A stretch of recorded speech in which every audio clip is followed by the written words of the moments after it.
Buenos días. Agradezco la invitación a la Sociedad Médica del Centro Médico Nacional Siglo XXI, la invitación hacia este congreso para participar en la plática de Doppler en el embarazo. Yo soy Pedro Enoc Nájera Rebolledo, soy médico imagenólogo adscrito al Hospital de Especialidades del Centro Médico Nacional en el área de ultrasonido. Platicaremos sobre el Doppler en el embarazo en un tema más centrado hacia el conocimiento y la aplicación, así como aspectos técnicos de la toma de datos del Doppler en las diferentes etapas fetales. Es muy importante que el radiólogo conozca el desarrollo de estas técnicas, dado que en la actualidad ya la especialidad de materno-fetal del área de obstetricia está profundizando en esta área y a veces uno como radiólogo pues queda eh, un poco desactualizado en lo que se está haciendo realmente con todo este tema, que el desarrollo es increíblemente rápido. Desde Leonardo da Vinci, el área fetal ha sido como un área de exploración y curiosidad hacia el ser humano, y con el desarrollo de ahora de los nuevos equipos que están permitiendo tener una resolución increíblemente fantástica, permite visualizar a los embriones desde una etapa muy temprana hacia completamente el desarrollo, ¿no? Y en todo eso, en todo ese proceso nos ha permitido descubrir ciertas cosas que antes era como muy teórico, pero actualmente ya lo podemos documentar y poderle ofrecer tanto a las madres como a estos bebés una adecuada tratamiento y así una adecuada calidad de vida. Bueno, el ultrasonido Doppler como generalidades dentro de la obstetricia va a proporcionar una ventana única para la circulación fetoplacentaria, eh, así como la evaluación del bienestar fetal. Así, en todo esto, el Doppler de la arteria umbilical es un componente que va a integrar el manejo del feto con restricción del crecimiento, y en el ejemplo de la arteria cerebral media como un medio no invasivo para determinar la anemia fetal, y también proporciona una gran ayuda para el manejo de estos embarazos cuando están complicados por una aloinmunización.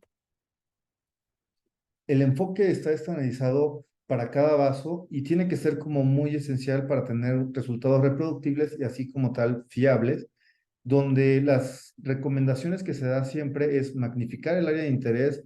El radiólogo como tal no está tan acostumbrado a hacer esas magnificaciones como se hace en el área obstetricia, entonces es algo que puntualizamos muy dentro de esta área, porque nos va a permitir utilizar y visualizar esas estructuras de una forma adecuada, y también pues la ayuda que nos va a dar el equipo que tenemos en la utilidad. Eh, También al utilizar el Doppler color debemos ajustar la ventana color como se hace en cualquier Doppler convencional, ajustar la escala de las velocidades, también actualizar y ajustar el tamaño de la muestra para que cubra completamente el vaso, y se recomienda un tercio de la muestra, del total del vaso, un tercio la muestra tiene que ser. Ajustar la escala de velocidad y también ajustar el filtro. Para que un Doppler sea valorable, debemos visualizar por lo menos 3 ondas uniformes consecutivas en ausencia de movimientos corporales o respiratorios fetales.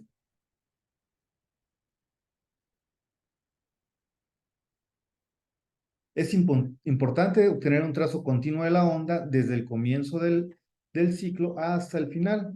La calidad nos las va a dar completamente cómo se esté tomando esa muestra de Doppler. En los vasos arteriales podemos utilizar el programa de trazado automático, pero en los vasos venosos con ondas trifásicas no se analiza adecuadamente, y lo cual se recomienda que debe ser manualmente la medición de estas muestras. Entonces, tenemos que en el Doppler arterial la relación de las velocidades sistólicas y diastólicas y las características de la onda pues va a depender principalmente de la velocidad de la presión de entrada, así como de la resistencia vascular, lo cual nos va a hacer la forma de ese espectro que vamos a valorar. La resistencia vascular se puede ver alterada debido a muchos cambios que vaya a tener en el cuerpo de la mujer embarazada, los cambios en el tono vascular, y esto se va a dar por la autorregulación de las arterias cerebral media, renal, hepática, suprarrenal, coronaria y esplénica, así como en algunas ocasiones cuando administra ciertos medicamentos como la indometacina, puede producir una vasoconstricción del ductus venoso. Así también los cambios vasculares en las estructuras de las arterias uterinas y la arteria umbilical va a estar dada por la disfunción placentaria. Entonces es importante que tomemos esos conceptos en cuenta porque debido a todos esos cambios nos va a producir ciertos datos que lo vamos a tomar en cuenta en la medición de estos espectros. El Doppler venoso, los más estudiados es el ductus venoso, la vena cava inferior fetal y la vena umbilical. Estos nos van a ofrecer información indirecta acerca de la función cardíaca, como la distensibilidad, la relajación, contractilidad y la poscarga fetal. Todos los vasos van a tener una onda de flujo similar, en donde vamos a observar un pico sistólico, un pico diastólico y una sístole atrial. Sí, estas son imágenes tomadas de un espectro de arteria umbilical y un espectro de un ductus venoso.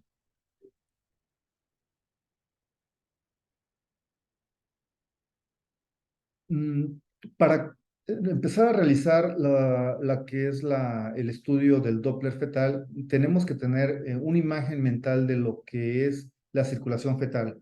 Eh, la circulación fetal es una circulación paralela donde los gases ventriculares, tanto derechos e izquierdos, van a presentarse de forma paralela en un circuito con un flujo preferencial hacia ciertas áreas muy específicas, como es el ductus venoso, el foramen oval y el ductus arterioso. El ductus venoso va a regular los nutrientes entre el hígado y el corazón y también vamos a tener un aporte hasta del 50% de oxígeno que va a venir directamente del flujo placentario. El foramen oval va a determinar el equilibrio entre el corazón derecho y el izquierdo y ahí vamos a tener un 63% pero del flujo sanguíneo total fetal. Y el ductus arterioso determinará el equilibrio del aporte de nutrientes entre el cerebro y el resto del cuerpo. La alteración de Sachun va a suponer que va a afectar la distribución del flujo sanguíneo, así como los cambios en la resistencia del flujo sanguíneo arterial va a afectar el equilibrio entre el corazón, el cerebro y el resto del cuerpo. Ya adentrándonos al tema directamente, hablaremos del ductus venoso. Como comentábamos, es un chum primario que regula el flujo de nutrientes entre el hígado y el corazón. Los fetos normales, la onda A es positiva hacia el primer trimestre y los índices de pulsatilidad van a disminuir conforme avanza la gestación. Los altos índices de pulsatilidad venosa y la onda A ausente o reversa nos va a hablar o se va a observar de forma más frecuente en productos que tengan aneuploidías, defectos cardíacos, restricción del crecimiento y en algunos casos en el síndrome de transfusión feto-fetal, tanto en el donante como en el receptor. La onda del ductus venoso va a tener una onda característica, como he mencionado, donde la velocidad de la sístole será alta y la diástole, ¿sí? Así como un flujo anterógrado durante la contracción atrial, donde a esta onda le llamaremos onda A o alfa. El estudio se basa en ver cualitativamente el flujo del ductus venoso, donde veremos la apariencia de esta onda, la onda A, donde positiva o ausente lo vamos a observar en los fetos normales y reversa en los fetos que ya nos va a tener algún problema, que sean anormales. Entonces, proporcionalmente y en porcentajes, los fetos con trisomía 21 entre la semana 11 a la 13 lo vamos a observar este hallazgo hasta en un 65%, en trisomía 18 hasta un 55%, pero también en algunos productos que son completamente normal en un 3%. Entonces es muy importante porque como tal no son datos que nos van a producir un diagnóstico, pero sí nos pueden orientar hacia tener un flujograma de diagnóstico. La onda reversa, pues como comentamos, es más común si el producto está entre la semana 11 y se va a disminuir esa frecuencia de aparición hasta la semana 13. También lo vamos a observar, como comentábamos, en pacientes o fetitos que tengan la transcendencia nucal mayor. Eso es arriba de 2.5 milímetros. La onda reversa, pues comentábamos, se asocia con riesgos de anomalías cromosómicas, defectos cardíacos y posterior a la semana 20 se va a asociar a muerte fetal. Dentro de los criterios para obtener estas ondas, es recomendable que en el cribado del ultrasonido de trisomías o del primer trimestre, lo vamos a recomendar entre la semana 11 a la 13.6 y la longitud craneocaudal estará entre 45 a 84 milímetros. La imagen que tenemos que observar tiene que ser en su totalidad parte del tórax y el abdomen en toda la pantalla y se debe obtener en un corte sagital medio del tronco fetal con la columna de preferencia hacia posterior. También en algunas ocasiones, cuando no es posible tener esta imagen clásica, podemos hacerlo en forma transversal. La imagen o el caliper lo vamos a utilizar en el área donde observemos una pequeña área del yacin con, con un ángulo de insolación de hasta 30 grados, menor de 30 grados de preferencia, con una muestra de 0.5 a 1 milímetro para evitar la contaminación con los demás vasos adyacentes. El filtro recomendado es una frecuencia de 50 a 70 Hz para permitir la visualización de la onda completa y la velocidad de barrido debe ser alta, entre 2 a 3 centímetros por segundo para observar una imagen de la onda ancha y así evaluar adecuadamente nuestra onda. En el tercer trimestre, el ductus venoso lo utilizaremos para evaluar la tensión cardíaca. Tomamos en cuenta que en circunstancias normales aproximadamente el 30% del flujo sanguíneo placentario entrante pasa por el hígado y en el segundo trimestre ese porcentaje se va a reducir hasta un 18% en la semana 31 hasta el término del embarazo. Cuando la función placentaria está alterada, un mayor porcentaje del flujo sanguíneo umbilical se desvía hacia el lado izquierdo del corazón y esto como consecuencia traerá una disminución del flujo hacia el hígado y alterará el crecimiento del hígado y así el crecimiento fetal. La inversión de la onda alfa, AUA, nos ayuda como para tener un dato de signo de compromiso de cardíaco sustancial. También es un predictor de muerte fetal, muy alto. Incluso se ha demostrado que cuando se observa esta onda alfa en estos pacientes, tenemos una sobrevida hasta después de una semana. Continuando con la exploración del Doppler fetal, hablaremos del flujo tricuspidio. La válvula tricuspidia se estudia dado que puede ser insuficiente en una o más de sus valvas. Por eso la recomendación siempre es explorar en un tamaño de hasta 3 milímetros para poder estudiar la válvula completa.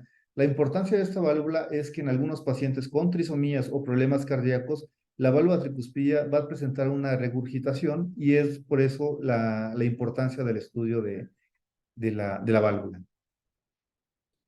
Encontraremos regurgitación tricuspidia hasta en un 55% en trisomía 21, 30 en trisomía 18 o 13 en trisomía 13. Perdón, 30% en trisomía 13 y en 1% en productos normales. También esto es asociado a traducencia nucal aumentada. Esto se da porque el retorno venoso de estos productos está disminuido y empiezan a acumular líquidos, sobre todo a nivel de la nuca. La misma recomendación, como se hace en el protocolo de trisomías, para la exploración de trisomías, tiene que estar entre la semana 11 a 13.6 y el tamaño del producto entre 45 a 84 milímetros. La imagen del tórax debe ocupar completamente toda la pantalla y se debe obtener una imagen en 4 cámaras de forma apical. La ventana tiene que ser grande, entre 2 a 3 milímetros, y estar posicionada en la válvula tricuspidia, eso es el corazón derecho. El ángulo de insolación de la dirección debe ser menor de 30 grados en dirección al tabique interventricular y así como la velocidad de 2 a 3 centímetros sobre segundo para obtener una onda ancha. El estudio se basa en visualizar la onda, pero también las velocidades. Entonces, un patrón normal es cuando no existe regurgitación a nivel de la sístole, pero cuando lo encontramos anormal y ese es nuestro hallazgo, la velocidad va a incrementar arriba de 60 centímetros por segundo durante la mitad de la sístole, por lo menos. Pasando a la arteria umbilical, dentro de las generalidades, tenemos que el lecho vascular placentario normal se va a encontrar de baja resistencia con un flujo continuo hacia adelante a lo largo del ciclo cardíaco. El flujo diastólico aumenta a medida que avanza el embarazo, por lo que la relación sístole-diástole disminuye a medida que avanza la edad gestacional. Eso es que en la semana 20, el percentil 50 para la relación sístole-diástole será de 4, hacia la semana 30 de 2,8 y en la semana 40 será de 2,18.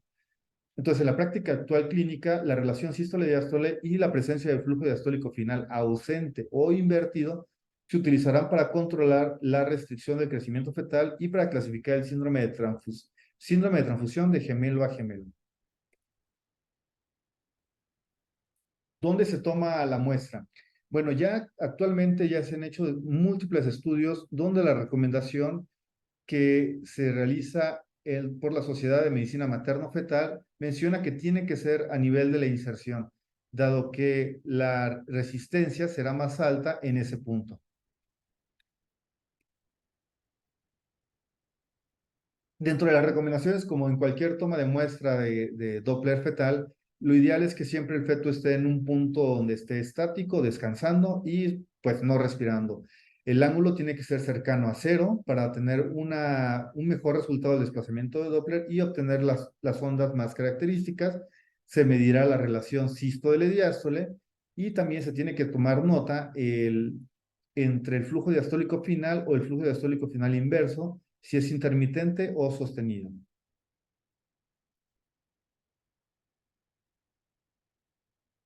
Este estudio, pues, no tendría que aplicarse a todas nuestras exploraciones de los productos que se consideran normal. Por lo tanto, no tiene ninguna justificación en los embarazos de bajo riesgo. Pero se piensa que cuando el 70% del lecho vascular de la placenta se encuentre destruido, es cuando vamos a observar realmente un hallazgo, que es la inversión del flujo diastólico final. Tenemos una onda normal de la arteria, la disminución del flujo diastólico final o la inversión del tal. También debemos tomar en cuenta que en algunos momentos respiratorios podemos tener una onda disminuida del flujo diastólico final, ¿sí? Para tomarlo en cuenta durante nuestras mediciones. En el contexto de la restricción del crecimiento, las pautas que se ha tomado a través de la Society for Maternal Fetal Medicine, se recomienda el estudio realizarlo semanalmente. Cuando los resultados siguen siendo normales, se recomienda un parto entre la semana 38 a la 39, pero cuando los hallazgos empiezan a salirnos alterados, el manejo está determinado por la gravedad del hallazgo. Sin embargo, cuando tenemos una ausencia del flujo diastólico final o el flujo diastólico invertido, se tiene que administrar la terapia con corticosteroides para ayudar a la maduración pulmonar del feto, y el Doppler se recomienda que se realice de 2 a 3 veces a la semana, además de las pruebas de estándar de bienestar fetal. Y entonces estas edades gestacionales para el parto pues ya se reducen demasiado. Entonces están consideradas hasta la semana 34, y cuando el flujo diastólico está totalmente invertido, pues incluso se recomienda la semana 32. La vena umbilical se puede valorar en el abdomen fetal o en el cordón umbilical, es a diferencia de la arteria umbilical. El flujo de esta será continuo a partir de la semana 12 en el 90% de los fetos. El estudio está dado para indicar las presiones tanto placentarias, que en algún momento pueden condicionar anormalidades y que puede comprometer la función cardíaca derecha. El flujo normal es continuo, y esto se da porque se devuelve la sangre oxigenada de la placenta al feto. También hay que estudiar la respiración fetal porque nos puede dar algunas variantes en las ondas que son completamente normales, pero durante la respiración pues se reduce el flujo diastólico final. La aplicación de esta medición será dada para el restricción de crecimiento, síndrome de transfusión feto-feto y en el hidrofetal.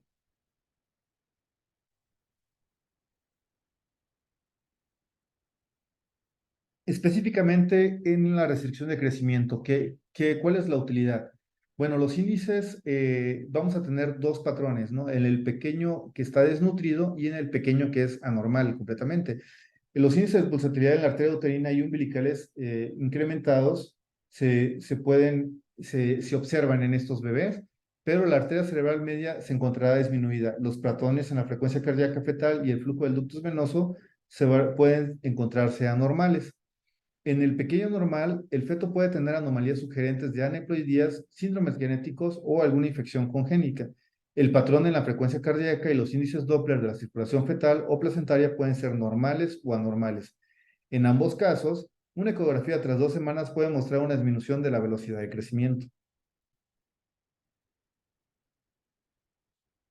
En el contexto del síndrome de transfusión feto-fetal, el 80% de los gemelos monocoriales existirá un equilibrio en el flujo sanguíneo de las conexiones vasculares de un feto a otro. Solamente en el 20% de los casos existirá un desequilibrio en el flujo de un feto, que es el donante, al receptor, dando como resultado el síndrome de transfusión feto-fetal. La mitad de los casos desarrollan un síndrome de transfusión feto-fetal severo entre la semana 16 a 24 con polidramnios en el receptor poliúrico y oligodramnios en el donante anúrico. La enfermedad se ha dividido en 4 estadios. Habitualmente se utiliza la clasificación de Quintero. En el estadio 1 observaremos polidramnios y oligodramnios. En el estadio 2, polidramnios, anidramnios sin llenado vesical en el donante y no habrá compromiso cardiovascular en los fetos, a diferencia del estadio 3, donde ya observaremos un flujo telediastólico ausente o reverso en las arterias umbilicales del donante y la onda A ausente o reversa en el ductus venoso del receptor. Para el estadio 4 es donde observaremos ya el hidros en el producto receptor.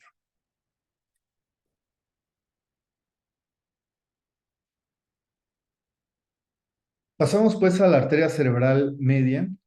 Eh, este Doppler, de igual manera de la arteria umbilical, pues se tiene que dejar hacia productos que ya nos presenta algún dato clínico. No debería estar recomendado en el protocolo habitual. ¿De qué nos sirve? Pues sirve para evaluación no invasiva de la anemia fetal y así como el cálculo de la relación cerebro-placentaria como una medida de la preservación del cerebro fetal. En los embarazos normales, la velocidad picosistólica aumenta y el índice de pulsatilidad disminuye conforme avanza la gestación. La disminución del IP se observa en los fetos con hipoxemia e hipertensión fetal y el aumento de la velocidad picosistólica se observará en fetos con anemia e hipercapnia. eh, hipercapnia, ¿sí? Entonces, como comentábamos, esta es una onda o un espectro de la arteria cerebral media, donde observamos la velocidad picosistólica, pero cuando tenemos estatus de anemia, se incrementa esta onda. Y en los fetos que presenten hipoxemia, se observará un aumento de la velocidad picosistólica. Los criterios para medición de la arteria cerebral media, tenemos que tener un corte transversal a nivel de la base del cráneo, identificaremos completamente el polígono de Willis y tomaremos la muestra de 1 milímetro a 1/3 proximal de la arteria cerebral media. Se recomienda que sea a 2 milímetros del origen con un ángulo de isonación de 0 grados y se medirá la velocidad sistólica máxima.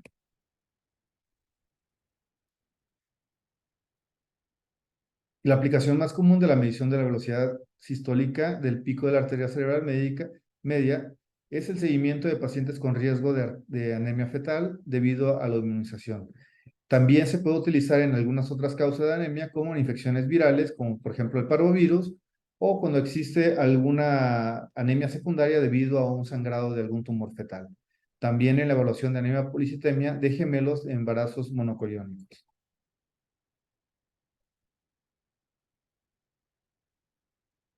Entonces, la relación cerebro-placentaria se evalúa en el índice de pulsatilidad se va a referir a la relación de la sístole de la diástole. La relación cerebro-placentaria es una relación del flujo de la arteria cerebral media al flujo de la arteria umbilical mediante el uso de valores de índice de pulsatilidad. Y la relación cerebro-placentaria se comparará la perfusión cerebral con la de la placenta. En circunstancias normales, el flujo de la arteria cerebral media es de alta resistencia y el flujo de la arteria umbilical debe ser de baja resistencia, con flujo anterior continuo y un aumento continuo del flujo diastólico a medida que avanza el embarazo. Como regla general, la relación sístole y diástole en la arteria umbilical siempre debe ser más baja que en la arteria cerebral media.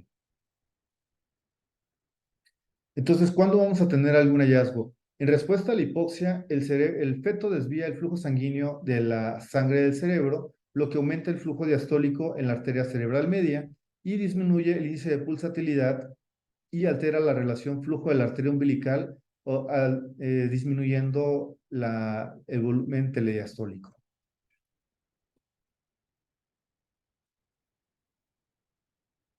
En un estudio realizado por Baosing, se encontró un aumento significativo en la morbilidad y mortalidad perinatal en los fetos con riesgo de restricción de crecimiento que tenían una relación cerebroplacentaria normal, pero solo hasta la semana 34. Y en resultados de otros estudios, los investigadores sugirieron que una relación cerebroplacentaria normal en más de 37 semanas está fuertemente asociada con resultados obstétricos adversos. En el estudio de la arteria cerebral media en el contexto de anemia fetal, el flujo de la arteria cerebral media incrementará por varias razones, pero en este momento los fluidos se mueven más rápido a través de un vaso de un diámetro fijo a medida que disminuye la viscosidad. El hematocrito fetal baja y al disminuir la velocidad del flujo de la arteria cerebral media aumenta. En los fetos comprometidos, la vasodilatación cerebral desviará el flujo de la sangre hacia el cerebro y un pequeño aumento del diámetro de la arteria cerebral media produce un aumento considerable en la velocidad de flujo. También el gasto cardíaco se incrementará en estos productos que presenten anemia. Pasamos ahora al Doppler útero-placentario. Entonces, tenemos que la placenta es un doble compartimiento para intercambio de gases, fluidos y nutrientes. El compartimiento materno se valorará mediante el Doppler de las arterias uterinas y el compartimiento fetal mediante el Doppler de las arterias umbilicales. El Doppler de las arterias uterinas se usa en el primer trimestre para detectar preeclampsia de inicio temprano y otros resultados adversos del embarazo como la restricción del crecimiento fetal y en particular de las enfermedades de inicio temprano. En el segundo trimestre y tercero se puede usar el Doppler de la arteria uterina en la evaluación de embarazos complicados por restricción de crecimiento fetal, pero está más enfocado hacia detectar preeclampsia antes de la semana 37. ¿Cómo observamos o cómo valoramos el espectro de la arteria uterina? En el estado no embarazado, la forma de la onda es de alta resistencia, con un flujo diastólico bajo y una muesca diastólica temprana. La remodelación de las ramas de la arteria uterina es esencial para una placentación exitosa. Esta remodelación está indicada por el cambio de la onda para convertirse de baja resistencia con un flujo diastólico continuo. El reclutamiento del flujo sanguíneo placentario es rápido, las muescas deben desaparecer hacia la semana 13 y el flujo de baja resistencia se debe establecer a más tardar a la semana 20. Dentro de las recomendaciones para tomar esta medida, podemos hacerlo vía vaginal o abdominal. Normalmente la vía abdominal es lo más común y se toma en el primer trimestre. Se debe obtener un corte sagital del útero e identificar el canal cervical interno. Y cuando vemos el intercruce, cuando nos cuesta trabajo identificarlo, podemos dirigirnos hacia las arterias ilíacas y en el entrecruce virtual que realizan estas imágenes es donde se debe tomar nuestra muestra.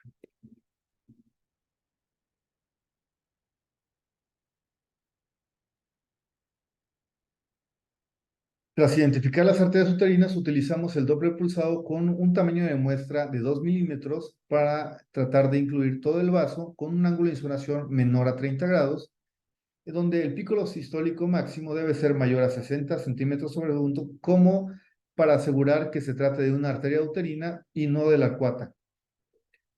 Cuando se obtienen 3 ondas consecutivas, se medirá el índice de pulsatilidad y se calcula la media de ambas arterias uterinas, tanto derecha como izquierda. Tenemos un índice de pulsatilidad en el perfil 95 en la semana 11 a la 13.6 como límite de 2.4.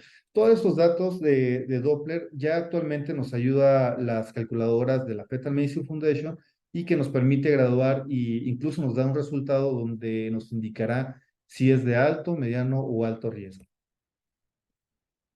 Una forma anormal se va a caracterizar por una mayor resistencia y persistencia de la muesca diastólica más allá del segundo trimestre. Una muesca diastólica se define como una reducción del flujo continuo al comienzo de la diástole y se cree que representa un flujo úteroplacental anormal. También se ha asociado como resultados adversos que incluyen como restricción de crecimiento fetal, preeclampsia materna, mayor riesgo de parto prematuro y sufrimiento fetal durante el trabajo de parto. El objetivo es identificar los casos que se beneficiarán con el uso profiláctico de la aspirina y eso nos ayudará a reducir un riesgo de preeclampsia pretérmino hasta en un 60%. También el cribado combinado con factores maternos predice aproximadamente un 90% de la preeclampsia precoz antes de la semana 34 y 75% de la preeclampsia pretérmino antes de la semana 37.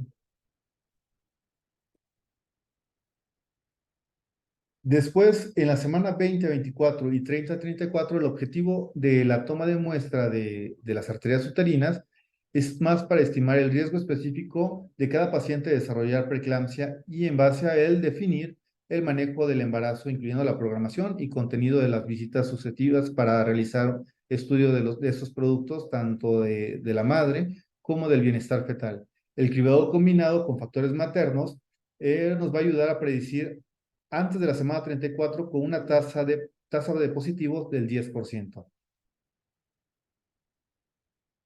Dentro de otras aplicaciones que tenemos para el Doppler fetal es la documentación del sitio placentario de la inserción del cordón umbilical y que será parte del examen obstétrico estándar. Esa documentación será más fácil de hacer con el flujo de Doppler color, especialmente cuando la placenta es posterior o cuando se trata de un embarazo múltiple.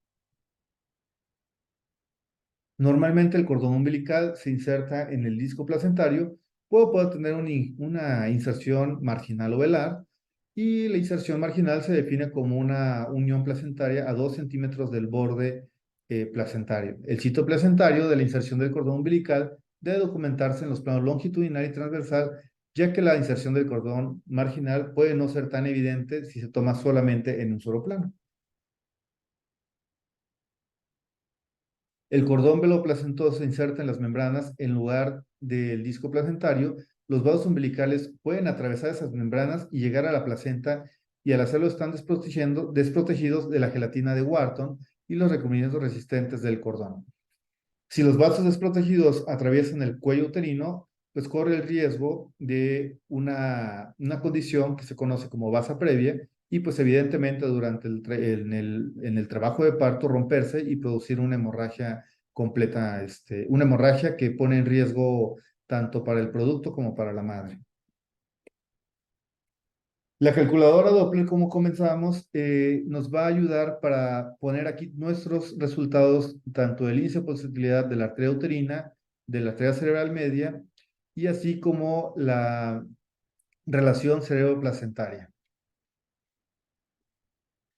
Estas son las bibliografías que consulté, las pongo a su disposición para la consulta y quien le interese todos esos temas poder profundizar más y como les comentaba al principio, pues es de muy importancia dado que otros especialistas están profundizando mucho en el área y pues nosotros como radiólogos hasta de alguna forma cultural pues debemos tener el conocimiento y la técnica para poder realizar los estudios. Muchas gracias. Dejo aquí mi correo electrónico, las redes para cualquier comentarios, dudas. Estoy para servirles. Gracias.